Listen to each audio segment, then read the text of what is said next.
Yazid bergelar Amirul Mukminin, pemimpinnya kaum mukminin, khalifahnya Rasulullah. Apa yang dilakukan? Sejarah cukup mencatat bahwa dia pernah membuat kota Madinah hancur lebur. Wanita-wanitanya diperkosa, hampir 1000 orang yang hamil. Semua atas perintah Yazid. Dia pernah memerintah agar Ka'bah dimanjari dan dilempari dengan batu. Orang yang merusak seperti ini tiba-tiba berkata, dia adalah pewaris Rasulullah, dia adalah Amirul Mukminin. Kata Imam Al-Husain sallallahu alaihi, aku ini cucunya Rasulullah, aku ini pemuda pembunuh keluarga. Aku tidak mungkin diam dalam kondisi seperti ini. Islam waktu itu sudah tidak lagi melihat di Madinah. Islam sudah berpindah. Orang dunia luar mengenal Islam ada di kota Syam di kerajaannya Yazid. Semua sudah berpindah. Anda perlu tahu bahwa Al-Imam Al-Husain adalah ahli baitnya Rasulullah, sekaligus sahabatnya Rasulullah. Madinah tidak lagi dipakai, Mekah tidak lagi mulai dikenal. Orang mengenal Islam adalah yang ada di Syam, yang dipokoi oleh kerajaan Bani Umayyah. Semua mata tertuju ke Syam. Orang-orang dunia luar apabila datang ingin tahu Islam, mereka datang ke Syam. Sementara pemimpinnya orang suka mabuk dan segala macam. Dalam kondisi ini, kata Imam Al-Husain, aku sebagai cucunya Rasulullah, sebagai orang yang berburu bahwa agama ini sudah diputarbalikkan. Gimana manusia durjana seperti ini mengaku sebagai wakilnya Rasulullah, sementara aku selalu Husain masih hidup. Aku yang bersama Rasulullah, yang penuh kasih sayang. Bukan seperti orang ini yang membunuh, menghancurkan Islam, tapi menamakan sebagai khalifahnya Rasulullah. Melihat kezaliman ini, Al-Imam Al-Husain bangkit. Ini yang menyebabkan beliau bangkit pertama kali. Kezaliman yang dilakukan oleh penguasa yang waktu itu bernama Yazid, yang berkuasanya ada di Syam. Syam itu salah satu kota di Syria. Islam tidak lagi ada di Madinah. Tidak seperti di zaman Khalifah Abu Bakar, Khalifah Umar, Khalifah Utsman atau Khalifah Ali bin Abi Thalib sallallahu alaihi. Sekarang tidak ada di Syam. Dan terus kerusakan berpusat di Syam. Tapi orang melihat inilah Islam yang sebenarnya. Sementara keluarga Rasulullah oleh Yazid dikatakan tidak boleh keluar rumah. Orang tidak lagi mengenal Islam kecuali yang ada di Syam. Islam yang foya-foya, mabuk-mabukan dan segala macam. Melihat ini Al-Husain bangkit. Nah, ketika Al-Husain bangkit inilah melihat kezaliman, beliau keluar meninggalkan Madinah dan berpamitan ke kuburan Rasulullah. Kata beliau, ya Rasulullah, ini telah datang janji Allah yang disampaikan melalui dirimu, bahwa aku harus meninggalkan kota Madinah ini untuk membuat sebuah revolusi, membuat sebuah gerakan menentang kezaliman tadi. Keluarlah Al-Husain dari Madinah menuju ke Mekah. Di Mekah tepat waktu itu musim haji. Beliau keliling mengajak orang-orang yang naik haji agar bangkit melawan kezaliman Yazid, orang yang mengaku sebagai khalifahnya Rasulullah dan jauh dari agama Rasul ini. Sampainya di Mekah, tidak banyak tanggapan dari kaum muslimin. Mereka mulai tidak peduli dengan keadaan. Kemudian mungkin karena banyaknya panggilan dari kota Kufa yang ada di Irak, akhirnya beliau berangkat ke kota Irak. Sampainya di tengah jalan inilah beliau sampai di satu kota yang bernama Karbala, yang kadang diberi nama Nainawa. Sampainya di kota ini, beliau disergap oleh tentara-tentara yang dikirimkan oleh Yazid melalui Ibnu Ziyad, yang jumlahnya dalam riwayat dikatakan hampir 30.000 atau 120.000 orang. Sementara Imam Husain hanya dengan keluarganya dan sahabat-sahabatnya yang jumlahnya tidak lebih dari 70 orang. Dipaksa kafilah ini berhenti di Karbala. Tidak boleh melanjutkan lagi ke Irak dan tidak boleh kembali ke Madinah dan tidak boleh kemana-mana kecuali di tanah Karbala. Mereka mulai dikepung hari demi hari, dimulai dari 1 Muharram. Mereka sudah dikepung. Tanggal 7 Muharram, tiba-tiba cucu Rasulullah ini bersama keluarganya. Para wanita ada sekitar 20 orang bersama anak-anak dan semuanya cucu baginda Rasulullah. Ada Zainab yang merupakan anak dari Sayyidah Fatimah Zahra. Ada putra-putranya Zainab, Ada putranya Imam Hasan yang tadi disebut sebagai pemuda penghulu surga. Ada putranya Imam Husain. Ada cucu-cucunya Rasulullah semua dikepung. Pada tanggal 7 Muharram, 3 hari sebelum Asyura, mereka tidak diperkenankan lagi mengambil air dari sungai Efrat yang mengalir deras di depan mereka, tapi oleh tentara ini dihalangi.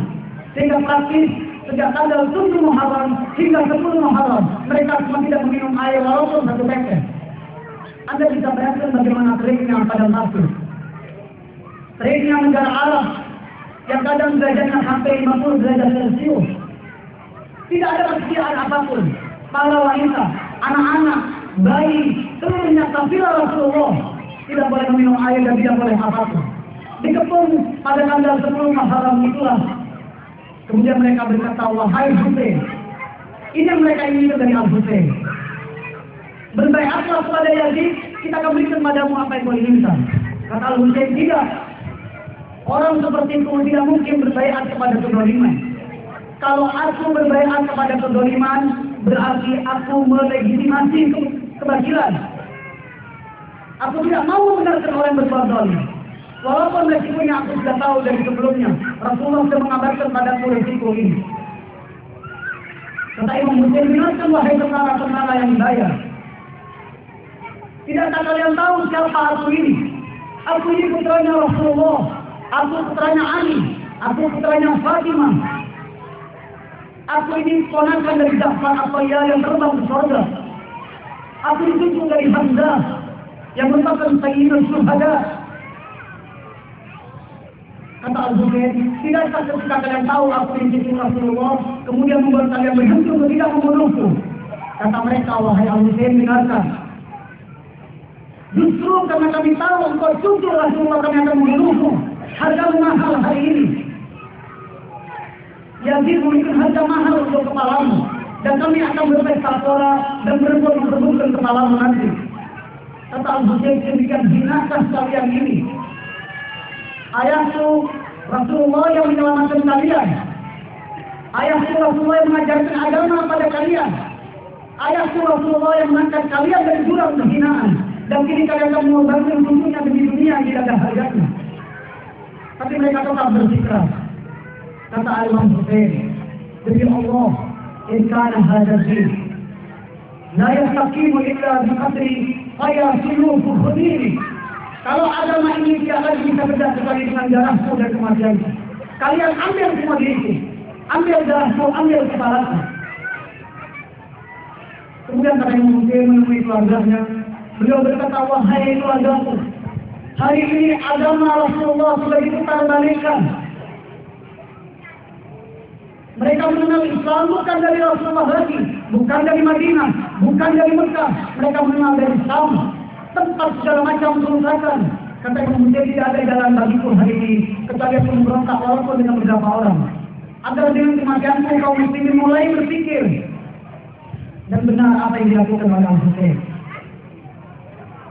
Begitu mereka membunuh sahabat-sahabat Al-Husain. Di sana ada orang-orang yang merupakan dulunya sahabat Rasulullah. Ada bernama Anas Al-Kahili yang umurnya hampir 90 tahun. Dan beliau adalah sahabat Rasulullah yang paling diagungkan oleh Rasulullah. Membela Al-Husain. Kata Al-Husain, wahai Anas, umurmu 90 tahun dan sudah banyak untuk membela aku. Kata dia, tidak wahai Al-Husain, demi Allah, aku belum puas sebelum termati terbunuh di hadapanmu sebagai syahid. Ada kelak ketika menghadap Rasulullah, Rasulullah bersaksi aku membela putra-putranya. Kemudian Al-Anas Al-Kahili terbunuh di hadapan Al-Husain. Ada anak kecil yang dipentaskan yang bernama Amr ibn Sinadah, umur 11 tahun. Tiba-tiba maju dan berkata kepada Al-Husain, ya Husain, aku ingin membelamu. Kata Al-Husain, tidak, umurmu baru 11 tahun. Pulanglah ke ibumu. Kata Amr ibn Sinadah yang berumur 11 tahun, wahai Al-Husain, demi Allah, jangan suruh aku pulang ke ibuku, karena yang memakaikan baju perang ini adalah ibuku sendiri. Izinkan aku membelamu. Kata Al-Husain, tidak, engkau terlalu kecil wahai Amr. Datang ibunya mengejar Al-Husain. Kata ibunya, ya Husain, engkau ini menegakkan keadilan. Engkau sedang akan menghancurkan kezaliman. Izinkan anakku mati syahid di hadapanmu.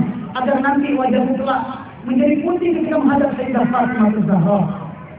Wahai Al-Husain, kata sang ibu ini, bagaimana mungkin aku melihat engkau anaknya Rasulullah, putra Fatimah Az-Zahra, terbunuh dan anakmu masih hidup? Apa kata Sayyidah Fatimah nantinya? Al-Husain dengan menangis membiarkan putranya ini, putra sang ibu tadi yang berumur 11 tahun lagi. Tentu apa yang bisa dilakukan anak umur 11 tahun. Tapi Al-Husain membiarkan setiap orang memberikan apa yang bisa diberikan untuk agamanya. Artinya Imam Husain ini mengajar kepada kita seluruhnya. Anda yang punya harta, bela agama ini dengan harta Anda. Anda punya jabatan, bela agama ini dengan jabatan Anda. Allahu Akbar. Luruskan orang-orang yang tidak benar. Anda sebagai ulama yang punya ilmu, luruskan orang-orang ini dengan ilmu Anda. Anda seorang ibu yang punya suami dan anak, luruskan suami dan anak-anak Anda. Ajak mereka ke dalam Allah. Para suami yang merupakan pemimpin rumah tangga, ajak istri dan anaknya ke dalam Allah. Jangan dibiarkan dia serong. Lalu Anda diminta tanggung jawab di hadapan Allah. Setiap orang yang hadir hari ini memperingati Al-Husain punya tanggung jawab di hadapan Allah untuk memberikan apa yang bisa diberikan kepada Islam. Allah tidak minta yang besar dari kita, tapi Allah minta apa yang bisa kita lakukan hari ini. Jika seorang ibu tidak ada kerjaan, berzikir kepada Allah agar zikirnya bermanfaat nanti untuk suaminya, untuk keluarganya. Lakukan apa yang bisa Anda lakukan untuk menunjukkan kecintaan Anda kepada Rasul dan keluarganya. Setelah Al-Husain melihat seluruh sahabatnya meninggal, tidak ada lagi yang bisa membelanya. Baru maju satu persatu dari keluarganya. Putra Al-Hasan dibunuh, putra Al-Husain dibunuh. 18 keluarga Rasulullah yang merupakan anak dan cucu-cucu Rasulullah, mereka semua dipenggal di Karbala. Kemudian setelah dipenggal mereka semua dipotong-potong. Apa yang dilakukan umat ini kepada cucu-cucu baginda Rasulullah? Yang aneh ketika mereka memotong dan membunuh cucu Rasulullah, Ahlul Bait Rasulullah, begitu selesai melakukan ini mereka sholat dan membaca Allahumma shalli ala Muhammad wa ala ali sayyidina Muhammad. Apa yang terjadi pada umat ini? Membantai Ahlul Bait dan berselawat kepada Ahlul Bait. Kebohongan yang dilakukan oleh penguasa waktu itu bernama Yazid, yang menggambarkan Ahlul Bait dikatakan ini orang Yahudi. Berita yang tidak benar. Karena itu hari ini kaum muslimin punya kewajiban yang diwajibkan Allah melalui Al-Quran untuk mengecek setiap berita yang sampai kepada Anda. Jika Anda punya berita dari orang lain tentang saudara Anda yang muslimin, yang dikatakan dia ini sesat, segala macam, tidak baik, berbuat begini, jangan dulu percaya. Kata Allah, cek terlebih dahulu berita ini. Allah di Al-Quran yang merintahkan ini. Cek beritanya.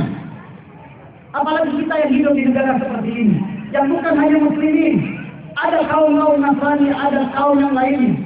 Jika ada berita tentang mereka, cek berita ini, jangan sampai Anda dan domba.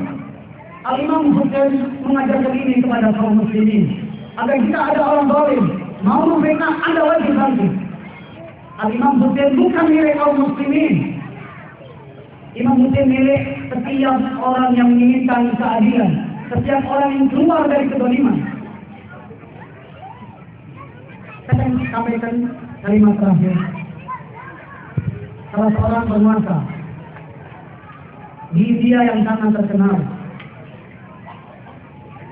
yang bernama Mahatma Gandhi, orang yang katanya sedemikian tidak suka dengan dunia yang mewah-mewah. Apa katanya? Kata dia, aku ketika memimpin umatku ini, aku mengajak mereka agar tidak berbuat kezaliman. Dan ketahuilah, kata dia, aku belajar ini dari Al-Husain. Dan beliau adalah seorang Hindu. Aku belajar ini dari Al-Husain. Aku belajar kaifa akunu mazluman li antasir. Aku belajar bagaimana aku dizalimin untuk mencapai sebuah kemenangan. Orang-orang yang beragama lain ketika ingin menegakkan keadilan belajar dari Al-Husain. Maka kita kaum muslimin mestinya berkata, kita lebih berhak untuk belajar dari Al-Husain. Semua dikorbankan oleh Al-Husain, terakhir mereka menyembelih Al-Husain di padang Karbala ini. Kata Al-Husain, aku persembahkan semuanya. Yang penting, dengan disembelihnya aku dan seluruh keluarga ini, Kemudian orang tahu bahwa penguasa ini bukan wakil Rasulullah. Penguasa ini bukan yang ditunjuk oleh Rasulullah. Penguasa ini adalah batil. Dia bukan Islam dan bukan muslimin dan bukan pendidikan Islam.